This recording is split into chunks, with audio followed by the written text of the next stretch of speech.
कधीच नाही चुकणार तुमचे फेवरेट टीव्ही शोज झी5 सोबत, तेही एकदम फ्री। पेढे घ्या, खूप आनंदाची बातमी आहे। हो पण झालंय काय? अगं हो सांगतो। तुम्हाला आठवते का ते नदीवर ब्रिज बांधायचं कॉन्ट्रॅक्ट आपल्या हातून गेलं होतं? ते कॉन्ट्रॅक्ट आपल्याला मिळालंय। काय? वा, खरंच? हो मग आपल्या कंपनीसाठी खूप फायद्याचं होतं ते कॉन्ट्रॅक्ट। तेजसने खूप मेहनत घेतली होती त्या कॉन्ट्रॅक्टसाठी आणि देव आपली मेहनत नेहमी पाहत असतो। देवाने त्याच्या मेहनतीचं फळ त्याला दिलंच। अरे पण आपल्याला कसं मिळालं टेंडर? डोयफुडे नावाचा एक माणूस आहे, तो ब्लॅकलिस्टेड आहे। कायदेशीररित्या ब्लॅकलिस्टेड माणसाला टेंडर भरता येत नाही। मग त्याने काय केलं, एका वेगळ्या नावाने कंपनी उघडली आणि त्या कंपनीच्या नावाने टेंडर भरलं आणि असं टेंडर मिळवलं सुद्धा। पण मग हे आपल्याला कळल्यानंतर आपण ऑब्जेक्ट केलं आणि त्याला डिस्क्वालिफाय केलं आणि अशा पद्धतीने ते कॉन्ट्रॅक्ट आपल्याला मिळालं। अभिनंदन। हा, माझं अभिनंदन नको, तेजसचं करा। हो काकाजी, तेजसने खूप मेहनत घेतली होती पण अद्वैत बायजीमुळे ते टेंडर हातून गेलं। तुम्ही म्हणतात ते खरंच आहे काकाजी। भगवानजी पण बघतात कोण खरंच आहे आणि कोण खोटच आहे। बरोबर आहे फाल्गुनी, चांगल्या माणसांबरोबर नेहमी चांगलंच होतं। अद्वैत बायजी नेहमी तेजस पुढे जाऊ नये म्हणून त्यांना त्रास देतात, पण तेजस त्यांच्या टॅलेंटमुळे पुढे जाणारच। फाल्गुनी ताई, असं का बोलताय तुम्ही? ह्यांनी तेजस भाऊजींना कधी त्रास दिला? झालं, बोलली मध्ये। राहू दे ना, आता सगळं छान होतंय तर नको ना वादावादी उगाचच। काकूमा, आता आपण खरं बोलले तरी त्यांना प्रॉब्लेम आहे का? फाल्गुनी बास, आत्ता नको। पण आत्या सासू म्हणजे खरंच आहे ते खरंच आहे ना। अद्वैत बायजी तेजस ती जेलस, तेजस पुढे जाऊ नये, त्यांना चांगले प्रोजेक्ट्स मिळू नये म्हणून नेहमीच प्रयत्न करतात। पण आता मी डरीने गप्प बसणार नाही। फाल्गुनी, प्लीज हे सगळे गैरसमज तुझ्या मनातून काढून टाक। एक मिनिट,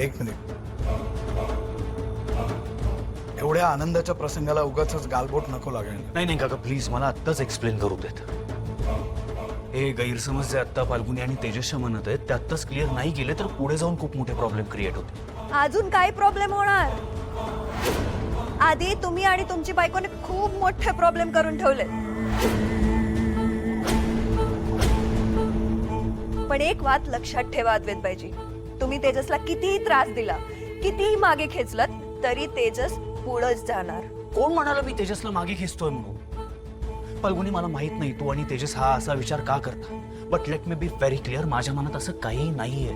मी फक्त त्यांनी जे टेंडर बनवलं होतं त्यावर बोल। पण तेजस जे प्रोजेक्ट लीड करतोय त्यात तुम्हाला का मध्ये पडायचंय अद्वैत बायजी?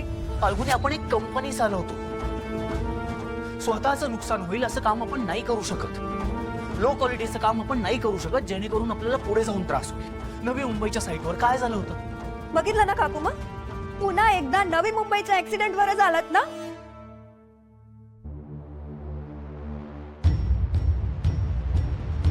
तेजस बरोबर बोलतोय। तुम्हाला हेच दाखवायचं ना की तो ऍक्सिडेंट तेजसमुळेच झाला होता। फाल्गुनी, मी काय म्हणतोय ना ते नीट समजून घे प्लीज। चूक तेजसची नव्हती, जे काही झालं त्याला कंपनी म्हणजे सगळेच जबाबदार होते। अद्वैत बाईजी जाऊ दे ना, तुमच्या आणि तुमच्या बायकोचा काय प्रॉब्लेम आहे ना तो मला माहिती आहे। फाल्गुनी, तू काय बोलतेस तुला कळतं का? आपण एक काम करूया, तो मी तेजस आपण शांतपणे बसून बोलूयात। पण हे प्लीज मनात हे असे गैरसमज नको ठेवूस प्लीज। काय गरज नाही। काही गरज नाहीये म्हणजे काय करायचं का तुला? Oh my God, प्लीज अब सांग ना तिला, ती कशी बोलते? आता वाद नको प्लीज, आता नको पण ती कशी बोलते तुला? प्लीज माझं ऐका, माझ्यासाठी आता हा विषय सोडा प्लीज। तुम्ही चला वर।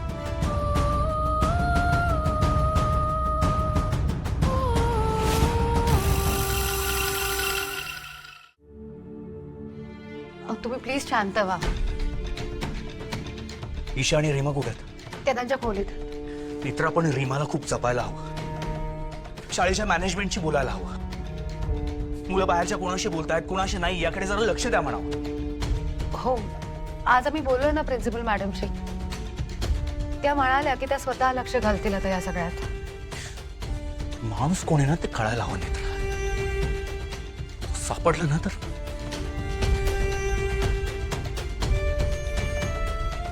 मित्र काय चाललंय का? एका मागोमाग एक प्रॉब्लेम वाढतातच आहे. तुम्हाला फाल्गुनी ताईंच्या बोलण्याचं वाईट वाटलं ना?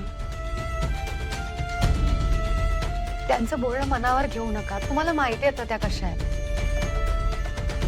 रागाच्या भरात काहीही बोलतात, त्यांच्या मनात काही नसतं. आणि सध्या ना त्यांच्या मनात खूप गैरसमज आहेत. त्यामुळे मित्र पण गैरसमज दूर व्हायला हवेत ना. हो, पण असे वाद घालून नाही ना ते दूर होणार. त्यासाठी थोडा वेळ जाऊ द्यायला लागेल. मुळात मला हे कळत नाहीये की तेजस आणि फाल्गुनीला असं का वाटतं की मी तेजसच्या प्रगतीच्या आड येतोय. तुम्ही आधी जरा शांत व्हा आणि माझं एक ऐकाल. आज जे घडलं ते पुन्हा घडू देऊ नका. म्हणजे फाल्गुनी ताई सध्या काही ऐकून घेण्याच्या काही समजून घेण्याच्या मनस्थितीत नाही आहेत. त्यामुळे प्लीज यापुढे त्यांच्याशी वाद घालू नका. थोडा वेळ जाऊ द्या. आणि सगळ्यात महत्वाची गोष्ट, या सगळ्याचा स्वतःला त्रास करून घेणं बंद करा. त्रास होतो मित्र. तू बघ ना काय चाललंय या घरात. रीमा तुझी मुलगी असून तुझ्यावर अविश्वास दाखवते. तेजस फाल्गुनी माझ्यावर अविश्वास दाखवतात. आणि तुम्ही तुमच्या वडिलांवर अविश्वास दाखवताय, त्याचं काय?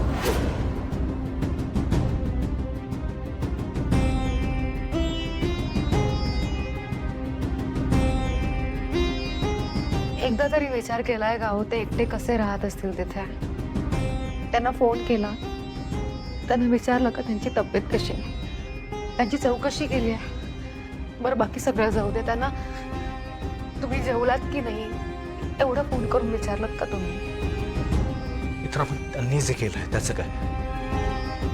अहो आपण माणसं आहोत, देव नाही होत. आणि चूक माणसाकडनंच होते.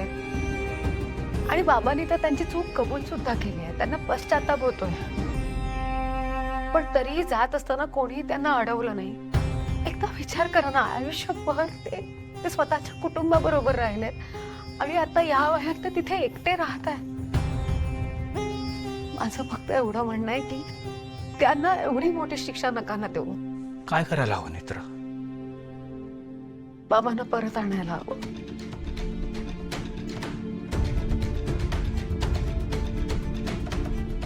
मित्र मला आता नाही कळत आहे खरंच काय करायला हवं. आपण बोलूयात नंतर.